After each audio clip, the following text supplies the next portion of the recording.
Deputy C M ಏನಪ್ಪ ಈ ಥರ ಟ್ರೀಟ್ ಮಾಡ್ತೀಯಾ? I am coming to Ballari jail. Jail superintendent will pay the cost. ಆಮೇಲೆ ನಿನ್ನ ಫೈಲ್ ಆಲ್ರೆಡಿ ನನ್ನ ಹತ್ರ ಇದೆ. Tomorrow don't be shocking. Tomorrow I will come to Ballari. We are going to inspect it.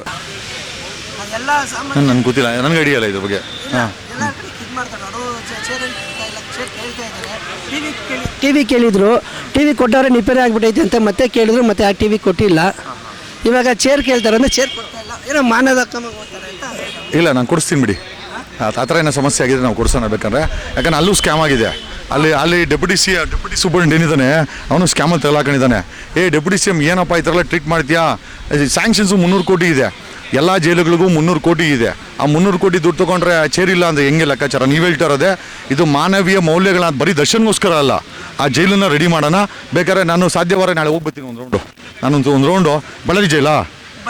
Ballari jail ನಾನು ಬರ್ತಾಯಿದ್ದೀನಿ ರೆಡಿಯಾಗಿ. ಓಕೆ, ನಾಳೆ ಯಾವ ಬುಧವಾರ ನಾಳೆ ಬರ್ತಾಯಿದ್ದೀನಿ. ನಾಳೆ ಬಳ್ಳಾರಿ ಜೈಲ್ಗೆ ಬರ್ತಾಯಿದ್ದೀನಿ. ಅಲ್ಲಿ ಹೋಗಿ ಭೇಟಿ ಮಾಡಿ. ನಿಜವಾಗ್ಲೂ ಚೇರ್ ಅಲ್ಲ, ದರ್ಶನ್ಗೋಸ್ಕರ ಹೋಗ್ತಾ ಇಲ್ಲ ಇದು. ಆ ಜೈಲಿನ ಪರಿಸರ ಹೆಂಗಿದೆ ನೋಡೋಕೆ ಬರ್ತಾಯಿದ್ದೀನಿ.